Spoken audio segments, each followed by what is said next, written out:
Vamos a, vamos a ir a la palabra del Señor. Hechos capítulo 2. Hoy quise compartir, ya considerando que es el último culto del año,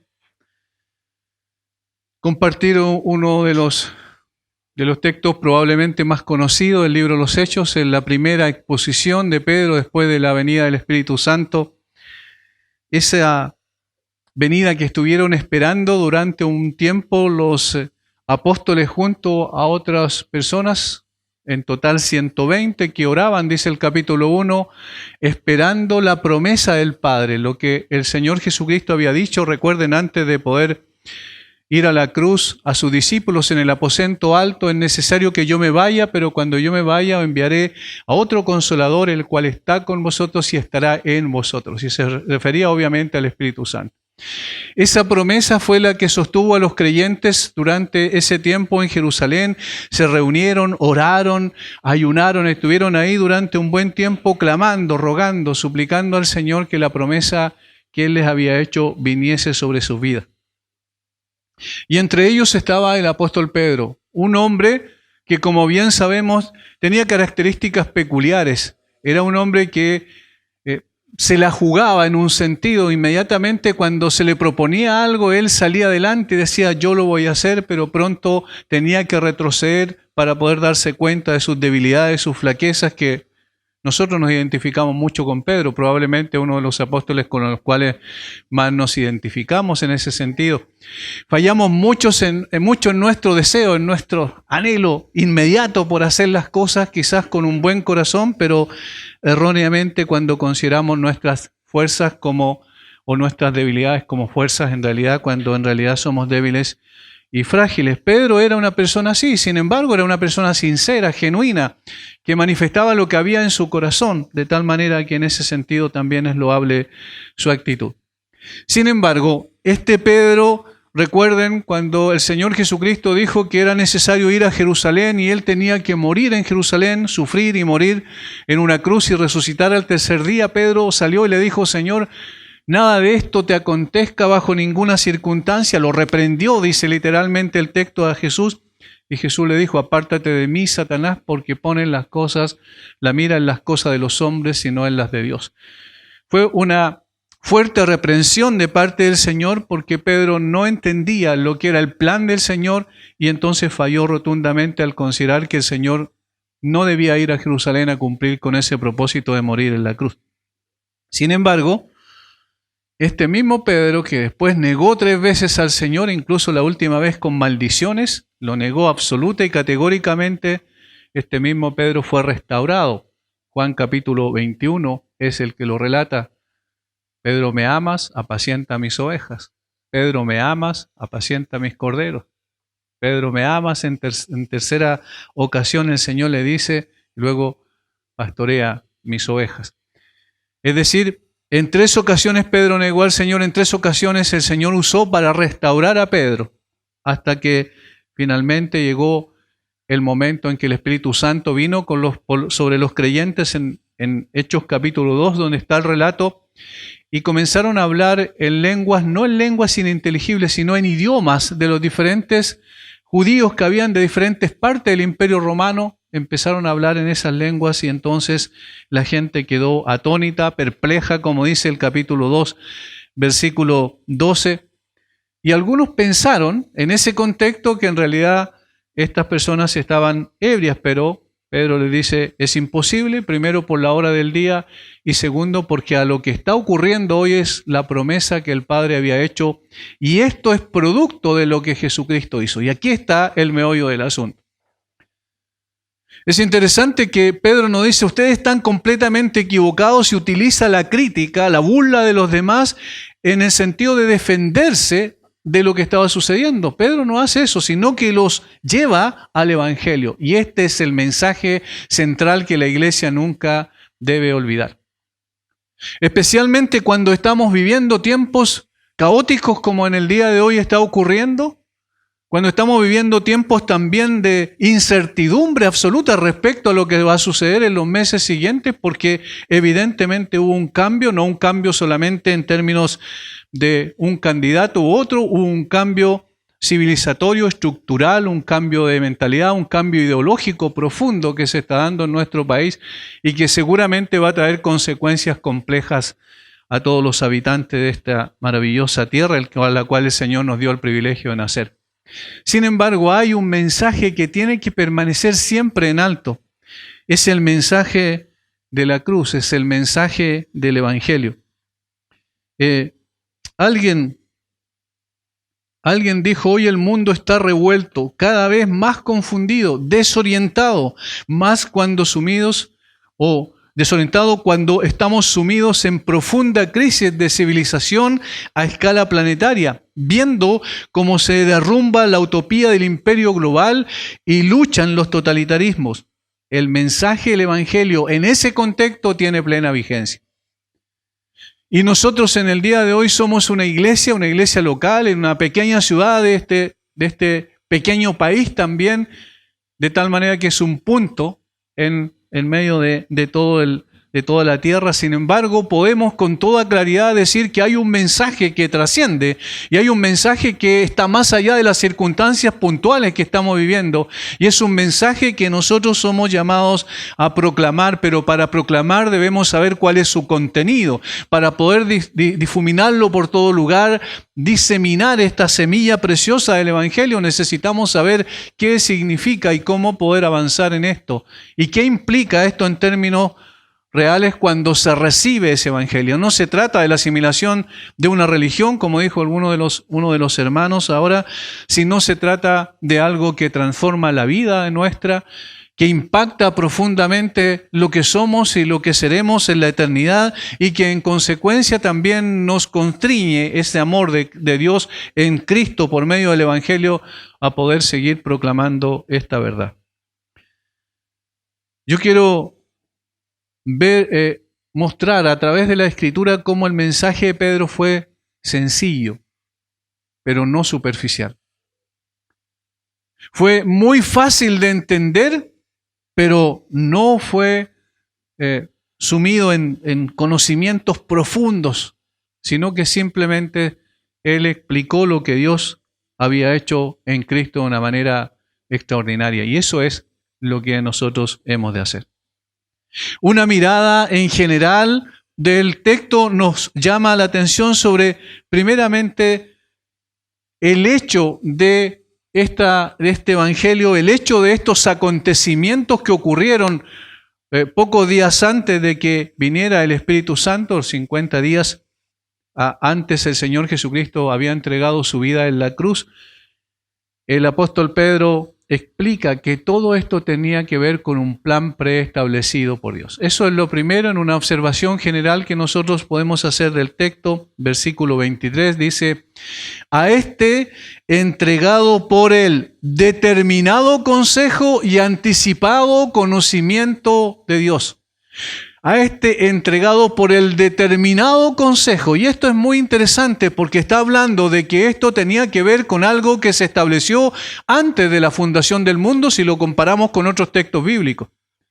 Nos damos cuenta que esto no fue un accidente, los acontecimientos ocurridos en Jerusalén no fueron un accidente. Todo lo que pasó con el Señor Jesucristo al nacer en esta tierra, al tomar nuestra naturaleza humana pero sin pecado, al vivir una vida perfecta y finalmente ir a la cruz, no fue un accidente. Eso es debido al cumplimiento perfecto de un plan preestablecido, determinado consejo. Está hablando de un consejo divino, del consejo de la Trinidad, donde el Padre, el Hijo y el Espíritu Santo acordaron este plan redentor tan maravilloso que forma parte del mensaje del Evangelio. Hermanos, el hecho de que el Señor Jesucristo haya nacido y en la forma en que nació y en el lugar en que nació, todo eso fue establecido por el Padre con el propósito de mostrarnos la importancia del Hijo que vino a buscar y a salvar lo que se había perdido. A este entregado por el determinado consejo y anticipado conocimiento de Dios. Esto mismo va a ser reiterado posteriormente en el capítulo 4 del libro de los Hechos, donde el Señor una vez más va a dejar claramente establecido que era el propósito que Él tenía. Capítulo 4, versículo 28. Otra vez relatando el Evangelio, pero aquí en términos de la oración que estaban elevando al Padre cuando fueron amenazados para que no hablaran más en el nombre del Señor. En el versículo 28 dice que lo que había hecho Herodes, Pilato y los gentiles y el pueblo de Israel que se unieron para colocar a Cristo en la cruz, dice que fue para hacer cuanto tu mano y tu consejo habían antes determinado que sucediera. ¿Lo notan? Esto tenía que ver con un plan. Esto no es al azar, no ocurrió de forma tal que fueron accidentales los hechos de la vida de Jesús y la muerte de Jesús, sino que todo estaba preordenado por Dios. Esto nos habla del amor de Dios que se extiende de eternidad a eternidad sobre personas que no merecíamos aquello, sino que merecíamos el juicio y la condenación absoluta de parte de Dios. Esa es la primera observación general que podemos hacer. Es decir, todo esto obedece a un plan preestablecido por Dios. Segundo, todo el plan se centraba en una persona, aun cuando el ideólogo de todo ese plan era el Padre, pero la persona en la cual se centra es el Hijo de Dios. Yo quiero que veamos lo que Pedro comienza a decir en el versículo 22. Dice, varones israelitas, oíd estas palabras. Jesús Nazareno, aquí identifica claramente sobre quién se trata este mensaje. Varón aprobado por Dios entre vosotros con las maravillas, prodigios y señales que Dios hizo entre vosotros por medio de él, como vosotros mismos sabéis. A este, entregado por el determinado consejo. Versículo 24, al cual Dios levantó de los muertos. Versículo 30, al Cristo, la última parte, para que se sentase en su trono. Viéndolo antes, habló de la resurrección de Cristo, que su alma no fue dejada en el Hades, ni su carne vio corrupción. A este Jesús, versículo 36, sepa pues ciertísimamente toda la casa de Israel, que a este Jesús, a quien vosotros crucificaste, Dios le ha hecho Señor y Cristo. Ahí está. Es decir, este mensaje se trata de una persona, y esto yo quiero recalcarlo, no se trata de nosotros, no se trata de nuestras experiencias con el Señor, se trata de Él, nada más que de Él. Cuando nosotros proclamamos el Evangelio debemos tener en claro este hecho significativo. Hermano, no se trata de mi testimonio personal, se trata de Cristo. Es su persona, a este, repite una y otra vez el apóstol Pedro. Fíjense que el apóstol Pedro no dice, bueno, ustedes están equivocados simplemente y ustedes están burlándose de algo que es de una percepción equivocada que tienen de lo que está ocurriendo. No, Pedro apunta al Señor Jesucristo como centro, como lo principal. Una de las cosas que se ha perdido en este tiempo en la iglesia del Señor es precisamente la centralidad de Cristo. Y se comienza a hablar de cualquier otra cosa. Se comienza a hablar de lo que nosotros, o la manera en cómo nosotros tenemos que vivir. Se dan muchos mandamientos y mandatos, pero se saca de contexto ese mandamiento y mandato. Porque todos los mandatos que aparecen en la Biblia tienen su sentido cuando se centran en Cristo. De Él fluye todo hacia abajo. Y por eso es que los discípulos, y aquí algunos encuentran como una especie de contradicción, por eso es que el apóstol Pedro dice que cuando se recibe este mensaje se deben bautizar en el nombre de Jesús. Y algunos dicen, pero ¿cómo, pastor? Si bautizamos en el nombre de Jesús o bautizamos en el nombre del Padre y del Hijo y del Espíritu Santo. Porque en el libro de los Hechos dice que hay que bautizarse en nombre de Jesús, y era obviamente por el contexto judío. Cualquier persona que creía en el Señor Jesucristo era un varón particularmente, era expulsado de la sinagoga. Se le prohibían todas la posibilidad de cualquier tipo de ceremonia religiosa, de tal manera que creer en Jesús era, de alguna manera también, ser aislado de la religión oficial. Y por eso Bautizarse en el nombre de Jesús implicaba para ellos una identificación particular con la persona del Señor Jesucristo. Lo que no es contradictorio con la forma del bautismo que da la Escritura y que el mismo Señor Jesucristo dijo que debía ser en el nombre del Padre y del Hijo y del Espíritu Santo. Por tanto, la persona de Jesús es la esencia de este mensaje. Esto es lo que no debemos olvidar. La tercera observación es que la obra de Jesús es el contenido del mensaje. La obra de Jesús es el contenido del mensaje. Versículo 23. A este, entregado por el determinado consejo y anticipado conocimiento de Dios, prendisteis y matasteis por manos de inicuos, crucificándole, al cual Dios levantó, resurrección. Versículo 33. Así que exaltado por la diestra de Dios, exaltación. Versículo 36. Sepa pues ciertísimamente toda la casa de Israel que a este Jesús, a quien vosotros crucificasteis, Dios le ha hecho Señor y Cristo. Coronación. Es decir, fue entregado a la muerte. Fue resucitado de la muerte. Fue exaltado desde el cielo desde la tierra al cielo, quiero decir, para volver a tomar su lugar, pero ahora con una implicación todavía mayor, como dice el versículo 36. Dios le ha hecho Señor y Cristo. En palabra de Pablo a los Filipenses, fue exaltado hasta lo sumo y se le dio un nombre que es sobre todo nombre, para que en el nombre de Jesús se doble toda rodilla de los que están arriba en los cielos, abajo en la tierra y debajo de la tierra, y toda lengua confiese que Jesucristo es el Señor, para gloria de Dios Padre. ¿Entienden?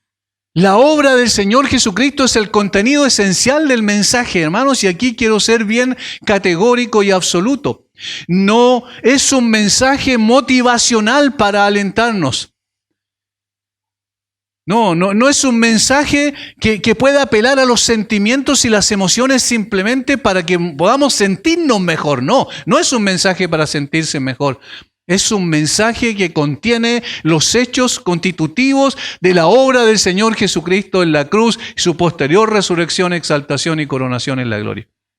Se trata de Jesús y se trata de la obra de Jesús. Por favor, cuando prediquemos el Evangelio, no prediquemos nuestra experiencia, no demos charlas motivacionales, no le digamos a la gente: tienes un vacío en tu corazón y entonces solamente Jesús lo puede llenar, porque muchas personas que practican el budismo, el hinduismo, pueden decir: yo tengo ya plena conciencia de que estoy lleno y no necesito nada cuando hago meditación trascendental. No se trata de experiencias mías, se trata de la obra objetiva del Señor Jesucristo. A eso estoy apuntando. Por tanto, el contenido del Evangelio es esencialmente: Cristo murió, resucitó, ascendió, fue coronado en la gloria y volverá un día por nosotros. De eso se trata el Evangelio. Ahora, considerando todas estas cualidades del Evangelio, es decir, que fue un plan preestablecido por Dios antes de la fundación del mundo y que todo esto no fue al azar, los hechos constitutivos de la vida y la obra de Cristo tienen que ver con el plan de Dios. Segundo, que se centran en la persona gloriosa del Señor Jesucristo. De ahí que Elías y Moisés vinieron en la transfiguración para corroborar efectivamente como testigos celestiales de que el Señor debía ir a la cruz para cumplir ese propósito. Tercero, la obra del Señor Jesucristo es la que contiene esencialmente el Evangelio. Todo esto son observaciones generales que podemos hacer del texto. Ahora, yo quisiera puntualizar algunas cosas en este sentido, solamente no en forma exhaustiva en absoluto. No vamos a hacer un análisis de cada uno de los versículos, sino que vamos a ver cómo dentro de este contexto general de la identificación de aquellas cosas que son constitutivas del Evangelio, somos llamados a hacer esto, lo que Pedro hizo. Vamos a ver entonces la proclamación del mensaje.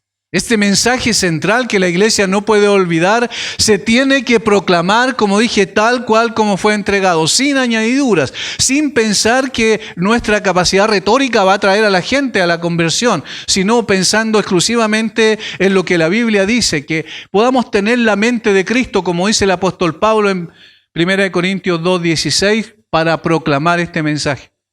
Lo que Dios hizo en Cristo respecto a un plan que Él preestableció debe ser lo que nosotros digamos a la gente. Hermanos, yo he estado diciendo, anticipando hace un buen tiempo a la iglesia con el fin de preparar para un escenario adverso, que fue significativo que hace 20 años el ateísmo en Chile comenzó a crecer sustancialmente. Había un 8% de ateos aproximadamente en el año 2000 en Chile. Luego creció al 25% y hoy aquellos que no tienen ninguna religión pertenecen, corresponde al 35% de nuestro país según las últimas estadísticas del año 2020. ¿Qué es lo que significa? Que estamos enfrentando un escenario mucho más complejo del que enfrentamos hace 20 años. Que los valores y principios han ido decayendo consistentemente, me refiero a los valores y principios establecidos por la palabra de Dios. Que las iglesias se han debilitado en lugar de haberse ido fortaleciendo. Que nosotros hemos llegado a constituir muchas veces subgrupos dentro, subculturas dentro de la sociedad que no tienen ningún impacto en la sociedad en la cual están viviendo. Que eso ha ocurrido principalmente porque nos hemos centrado en cosas que no tienen que ver con el meollo, con el centro del asunto, y nos hemos preocupado para tratar temas de cómo enfrentar la depresión y ciertas cosas que son temáticas y que son de todas las personas lo experimentan, y no en el Evangelio. Hemos sacado la mirada del Evangelio tal cual como la Biblia lo presenta. Las iglesias no giran en torno al Evangelio. Las iglesias no viven en torno al Evangelio, y entonces, si los miembros no viven en torno al Evangelio, obviamente la diferencia que existe entre un creyente y un incrédulo ha ido desapareciendo.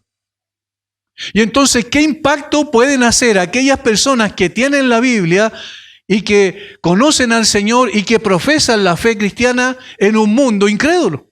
Obviamente el impacto cada vez es menor.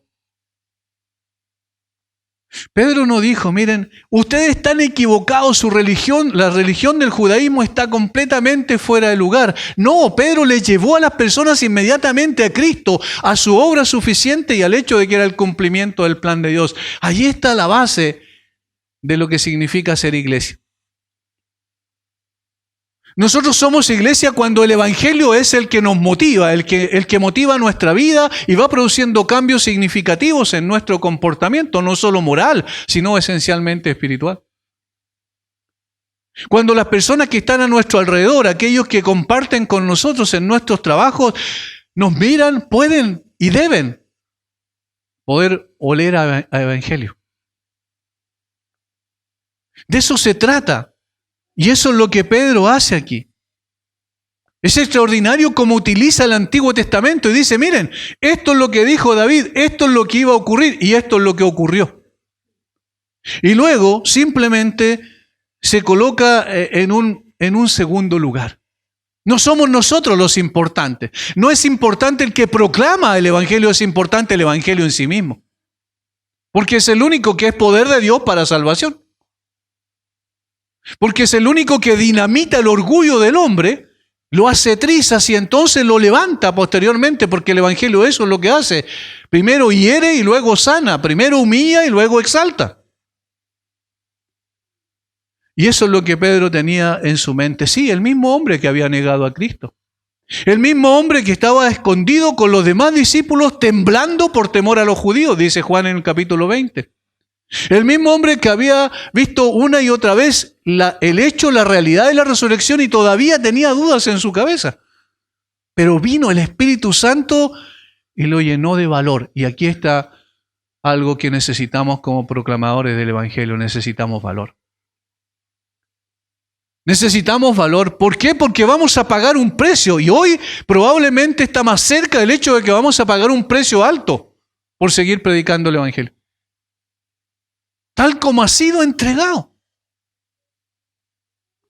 Hermanos, no podemos retroceder, y en este sentido, aunque las personas que nosotros hayamos conocido dentro del contexto del Evangelio, que hemos admirado quizás, y que hemos visto como personas que son muy importantes, y luego esas personas las vemos volviendo atrás, que eso no sea un motivo para que nosotros no sigamos caminando en poder del Señor. Porque esto tiene que ver con una convicción personal. Debemos seguir adelante, hablando con el denuedo que habló Pedro, con la libertad y la confianza que Pedro lo hizo, con la convicción y la certeza de que este es el mensaje único que debemos proclamar. Hermanos, muchas veces nos adaptamos a un mundo que no ama al Señor. Y entonces pensamos que adaptándonos a ese mundo podemos atraer a la gente a Cristo. No, en absoluto. En absoluto. Marcando la gran diferencia que existe, de esa manera las personas son atraídas hacia Cristo. A este dice, al cual, dice Pedro, a este Jesús, Dios le ha hecho Señor y Cristo. Allí debe estar nuestra mirada y nuestro deseo de proclamar la verdad. Hermanos, no fuimos llamados a dar charlas para que la gente utilice mejor sus recursos. No fuimos llamados a dar charlas para poder decir a la gente cómo debe vivir en esta área, en esta otra, sino decir que vivan en torno a Cristo y su Evangelio. Y eso trae consigo todas las demás cosas. La proclamación del mensaje, de este mensaje central en la iglesia. Segundo, la reacción al mensaje que hemos de esperar, obviamente, no en el sentido de que nosotros lo vamos a producir, sino en el sentido de que la misma proclamación de la verdad, los hechos constitutivos del Evangelio, Cristo, su obra perfecta en la cruz, lo va a producir. Noten lo que ocurre después de que Pedro es interrumpido. La mayoría de los teólogos están de acuerdo que Pedro fue interrumpido en su predicación en el versículo 36. Sepa pues ciertísimamente toda la casa de Israel que a este Jesús a quien vosotros crucificasteis, Dios le ha hecho Señor y Cristo. Y miren lo que pasó. Miren el impacto de este mensaje en el corazón de las personas que habían ahí. Al oír esto, ¿qué cosa? El Evangelio. Al oír de Cristo, al oír de su muerte, al oír de su resurrección, al oír de su exaltación y de su coronación en la gloria como Señor y Cristo, al oír esto, aquí hay una reacción, pero esta reacción no es obrada por la sabiduría y la capacidad de Pedro. No es obrada por la retórica y cómo Pedro envolvió a la gente a través de sus palabras, sino que es obrada por el mismo contenido esencial del Evangelio. Al oír esto, miren lo que pasó. Se compungieron de corazón.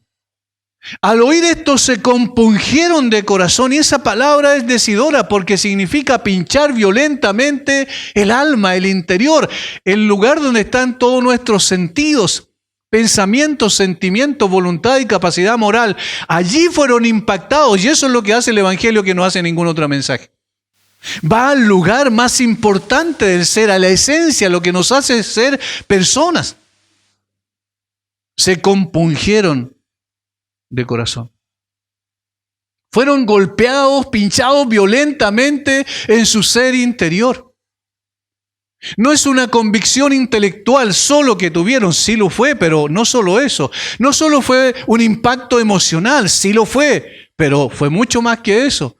Fue un impacto en su voluntad y en la comprensión de lo que significaba su condición delante de Dios. Eso es lo que debemos esperar cuando predicamos el Evangelio. Solamente dos opciones hay aquí. O la gente se enoja con nosotros porque le molesta el Evangelio, o la gente llega a los pies de Cristo porque es impactada por el mismo Evangelio. No hay más de dos opciones. No hay más de dos opciones. Y la iglesia tiene que volver a retomar esto. Por eso No podemos cambiar el mensaje, no podemos aguar el mensaje, no podemos diluirlo en absoluto, no podemos añadir nada al mensaje porque está completo en sí mismo. Simplemente lo proclamamos y esperamos la reacción. ¿Qué va a hacer el Señor con ellos? No nosotros. La reacción al mensaje. Se compungieron de corazón. Estas personas fueron impactadas. Recuerden que era Jerusalén. En ese momento, según la mayoría de los teólogos y de los historiadores, dicen que a la fiesta del día de Pentecostés llegaban judíos de todas partes del mundo y podían reunirse hasta 2 millones de personas allí en el contexto de la fiesta. Por tanto, cuando Pedro se para, se pone de pie, había mucha gente y esa mucha gente tuvo que escuchar este mensaje y el Señor usó ese mensaje y lo plantó en el corazón de 3,000 personas. Hermanos, hay algo significativo. Llevamos casi 2 años de esta llamada pandemia, ¿cierto? Casi 2 años. Y saben, el Señor sigue edificando su iglesia. Ocurrieron muchas cosas, no nos permitieron congregarnos por un tiempo, ocurrieron muchas situaciones complejas. Sin embargo, el Señor siguió edificando su iglesia y siguió salvando personas y siguió impactando sus corazones. Nunca va a venir vacía la palabra, o condena o salva. Lo que Pablo dice, el evangelio es olor de vida, olor de muerte para muerte. Pero no pasa desapercibido.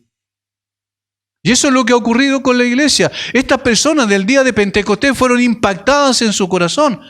Y entonces reaccionaron y dijeron a Pedro y a los otros apóstoles, varones, hermanos, ¿qué haremos? Estoy en una situación de perdición. Ahora encuentro que no tengo ninguna opción en mí mismo ni capacidad para zafarme de esta situación. Ahora me veo realmente ante el espejo del evangelio y me doy cuenta que estoy perdido. ¿Qué tengo que hacer? Esa reacción, la segunda, es producto del impacto de lo primero. El Señor los compungió de corazón y entonces ellos reaccionaron así. Varones, hermanos, ¿qué haremos? Hermanos, estos son los milagros que se dan en la iglesia.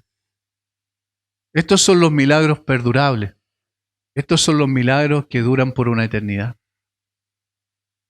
Cuando una persona es llevada a Cristo, esa persona que es llevada a Cristo permanece para siempre.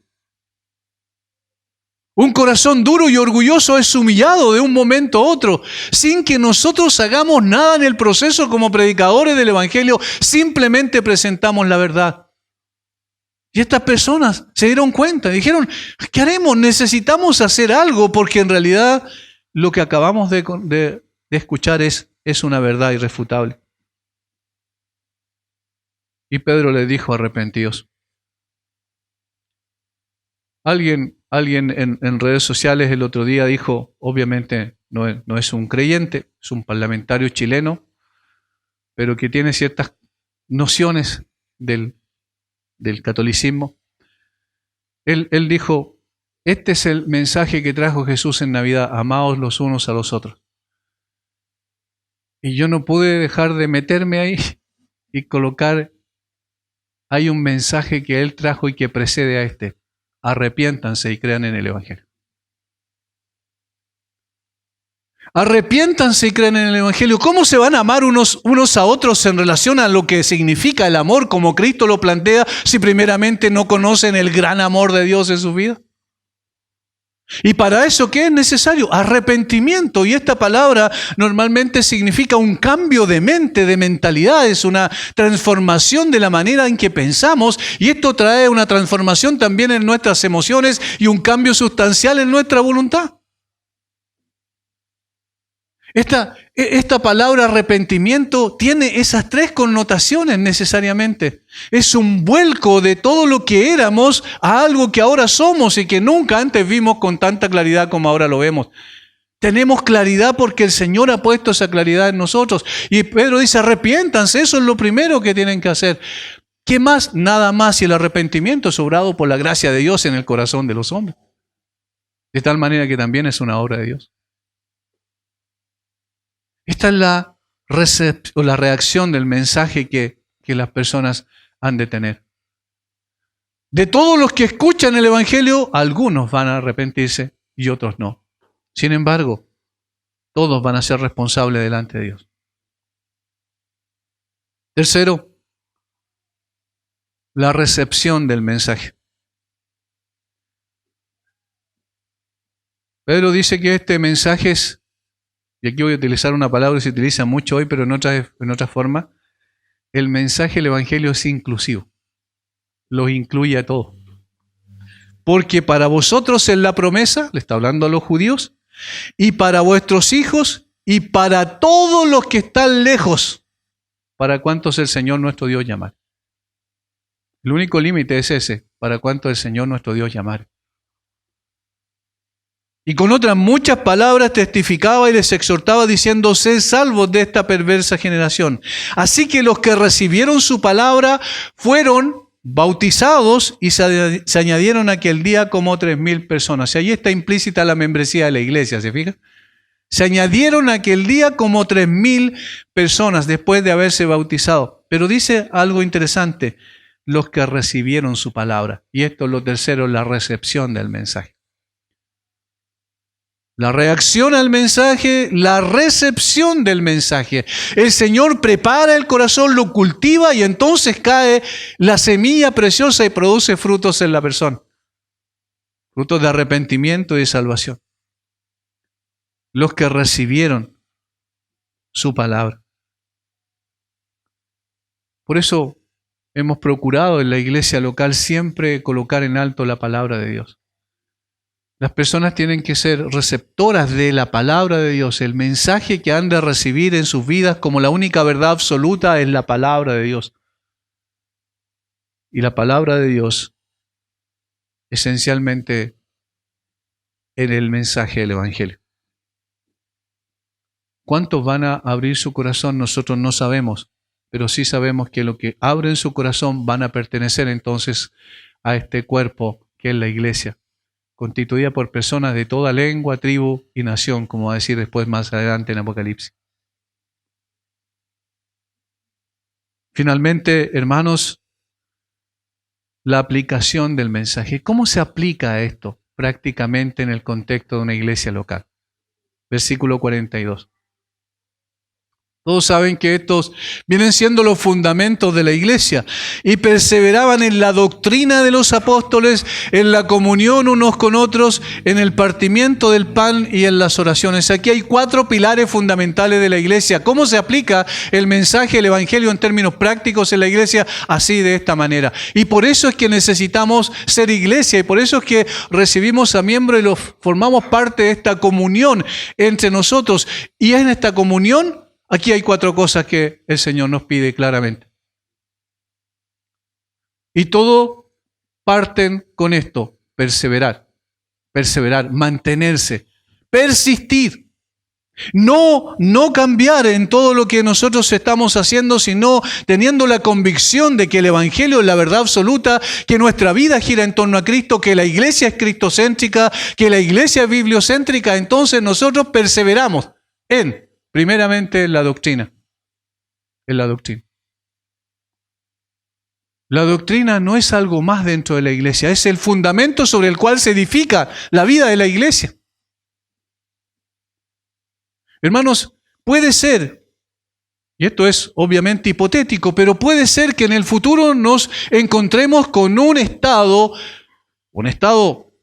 que abarca todo y que nos diga qué tenemos que predicar y qué no tenemos que predicar. Puede ser que lleguen a cambiarnos también lo que enseñamos y lo que no enseñamos y nos den una pauta sobre eso, porque lo otro puede ser ofensivo a los derechos humanos. Puede ser que nos digan, no, ¿cómo le llaman a la gente a arrepentirse de sus pecados? ¿Por qué se trata a las personas de pecadores? Puede ser que lleguemos a una situación de esa naturaleza. ¿Qué vamos a hacer? Perseverar en la doctrina. Perseverar en la doctrina. Puede ser que nos digan, no, ahora tienen ustedes que adoptar otro concepto del matrimonio. No, perseveramos en la verdad de Dios. Puede ser que nos digan, mira, ahora tú no puedes aplicar disciplina física a tu hijo. No, perseveramos en la verdad que dice el autor de Proverbios. Es decir, necesitamos estar apercibidos de que la doctrina es lo que sustenta la iglesia del Señor Jesucristo. Si nosotros modificamos eso, entonces nosotros estamos negando el Evangelio. Porque esta es la aplicación práctica del Evangelio como iglesia. Somos llamados a perseverar en la doctrina. Pastor, y si el gobierno dice otra cosa, no importa lo que diga el gobierno, perseveramos en la doctrina.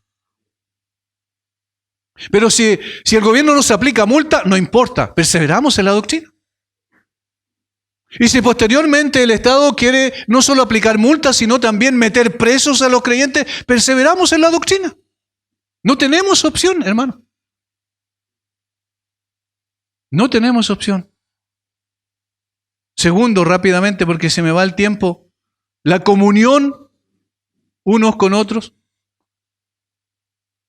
Y noten lo que dice más adelante. Versículo 43, y sobrevino temor a toda persona y muchas maravillas y señales eran hechas por los apóstoles. Todos los que habían creído estaban juntos. Versículo 46, y perseverando unánimes cada día en el templo y partiendo el pan en las casas, comían juntos. Pero no se pueden congregar porque hay una pandemia. Comían juntos, estaban juntos. ¿Cómo podemos tener comunión si no estamos juntos, hermanos? Somos respetuosos hasta cierto punto, por supuesto, pero eso no significa que vamos a violar el principio bíblico por acomodarnos a las circunstancias. Necesitamos estar juntos para tener comunión, es la única manera. En el partimiento del pan, que es, en este sentido y en este contexto, se refiere, por supuesto, a la cena del Señor. Porque recordamos la obra de Cristo y proclamamos la obra de Cristo hasta que Él venga por nosotros. Y en las oraciones, evidentemente, la iglesia avanza de rodillas. La forma en que la iglesia más avanza es cuando está de rodillas. Por tanto, somos llamados a proclamar el Evangelio, a esperar la reacción al Evangelio que el Señor va a producir en el corazón de las personas, la recepción al mensaje del Evangelio y finalmente también a la aplicación del Evangelio por medio de estos 4 pilares que presenta el versículo 42. Mi intención no fue ser exhaustivo, sino simplemente poder mostrar que este es el mensaje central de la iglesia y al terminar este año, nunca olvidemos esto. Nunca olvidemos esto. Si nosotros olvidamos o modificamos esto, entonces nosotros nos hemos deslizado.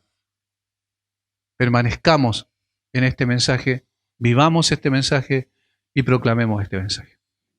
Padre, muchas gracias por este tiempo, gracias por tu amor, tu misericordia, gracias por hacernos un llamado, Señor, a poder centrarnos todavía en este glorioso mensaje, que es el único que necesita un mundo incrédulo y es el único alrededor del cual debe girar toda la actividad de la iglesia. Bendice a mis hermanos. Gracias por este tiempo. Oramos en el nombre de Jesús. Amén.